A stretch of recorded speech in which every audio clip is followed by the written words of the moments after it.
Finance Chief Ben Jokno says the free tuition program is quote-unquote inefficient, unwieldy, and wasteful. What do you think? Well, that is something to be determined first by the facts, no? We have to be fair to him. But first of all, we have to invest in higher education. It is critical to national survival. That's the first thing. In fairness to Secretary Jokno, he just wanted reviewed. It's been 6 years when we implemented that program. It ought to be reviewed. Number two, if he has observations about inefficiencies, that is a legitimate issue, and that has and wasteful, it has to be determined by the facts as well. Tama-tama, meron tayong EDCOM today, no? EDCOM 2, Education Commission, and they're reviewing the entire educational system of the Philippines, a trifocal one.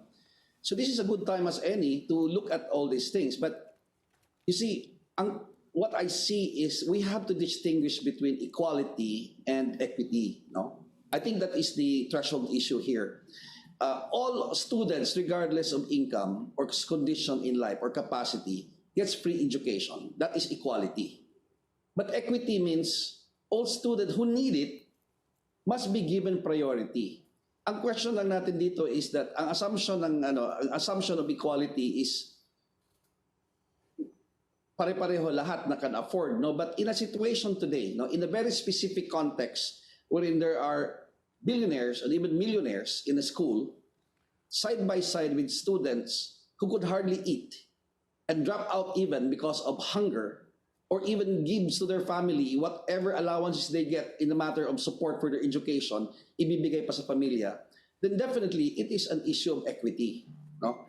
So that has to be determined, and we have to agree on it as a nation and as a policy makers.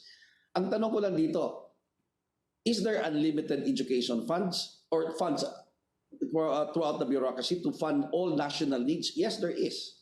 Now, if there is unlimited, then we have to take into consideration serious issues of equity so that at least we can really afford for students who really need this access to quality tertiary education.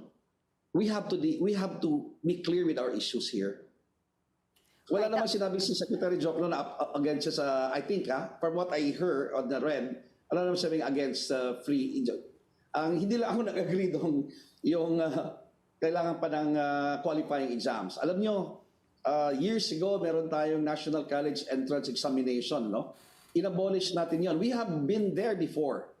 And it was found out that it prevented access to many of our people from tertiary education, opportunity to go into tertiary education. And that was why it was abolished. If Secretary Jokno wants to review that again, then I guess there is nothing that is sacred that cannot be discussed. Ang dropout rate is a very complex and even complicated issue. It's a global phenomenon, as a matter of fact, na tumaas ang dropout rate. And I agree. If the student drop out, it's a waste. No. But then again, it cannot be attributed merely to dropout. No? It cannot be used as a single excuse because dropout rates has many causes. Unang-una, hindi pa rin talaga sufficient yung support ng mga estudyante. Alam nyo, we have students from the College of Medicine, the most difficult program to enter in the entire country, bar none. Napapahinto dahil nagugutom yung estudyante. Nakakalungkot, no? Ito, kumpleto na yung support, no? Pero kulang pa rin. Kasi iba-iba naman talaga ang sitwasyon ng mga estudyante. Isa yan. Number two, ang palaging nakakalimutan is that yung dropout rate, minsan lalo na pahirap, lalo na sa higher years, no, na laging mas expensive na yan, may laboratory na yan, may mga field trips na yan. Normally, magna-drop out yan sa third and fourth year. Number two, another thing na hindi masyadong na-discuss is yung nutrition. Marami sa mga estudyante, even in their first 6 years of life, kulang sa nutrition, affected na yan sila all throughout their adult life. Maybe nakakasurvive pa sila sa primary, maybe nakakasurvive pa sila sa secondary, pero yung stunted brain growth, magmamatter yan sa tertiary na higher level ng education na ang kailangan. And there could be many other reasons, no? Including na yung pandemic. No? Pero parang nakukulangan ako pag yun lang sasabihin reason why we should revise. No? Hindi naman sinabing abolished ni Secretary Jokno. We should revise or review it to eliminate waste and inefficiencies. But do you That see, clearly not attorney, enough. do you see any wastes and inefficiencies talaga with this free college tuition fee program that has been in play, no, since 2018? May nakikita ba kayong wastage? I see waste all over government and even the private sector. We're trying to introduce public-private sector efficiencies in government, no? But as a general rule, yes, there's waste. But to pinpoint lang a particular program and to its review because of waste, then I guess that would not be quite fair to do, no? Kasi marami talagang pwede nating efficiencies na introduce na mga efficiencies. Pero there is one thing, free education has enabled many students who have otherwise no other opportunity to go to college, tertiary education. And that is one of its best things. Ang tanong lang talaga natin is this. We have students who are chauffeur-driven, multi-millionaires, even billionaires, I would say. And then there are students who go hungry. We cannot discuss issues on a vacuum. There is always a context. If we agree that there is limited resources, then we should at least find it reasonable to consider the idea of giving more of limited resources to those who truly need it. So the question of equity is paramount here. You remember that UP, may socialized tuition kami dati eh.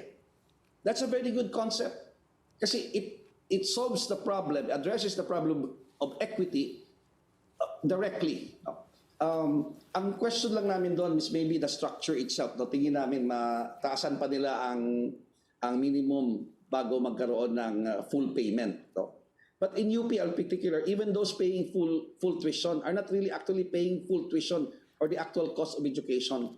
Si Senator Angara actually, ang suggestion niya ay pabayarin daw yung mga mas can afford na students. Option Yes. ba yan sa Yes. UP? So, that is equity. I mean, these students could afford to pay this tuition. Dati nagsasubmit Yeah. ng ITR, di ba, sa UP, sir? Okay. Yeah. Yeah, that's right. Hindi kami sa UP, alam na namin yan. We have a check, no? We have a system of knowing the actual income, even if they hide the ITR. Meron kaming random check, ha? May random check, nagbibisit kami sa mga bahay. No, minsan sobra na nga eh. To-check, bakit may stereo component? Mahal tong stereo component. Minsan, ridiculous na nga eh, no? So, lalo na kung nakapark sa bahay mo, sa Camry, no? Parang, mahirap naman yata na 50,000 below ang income mo.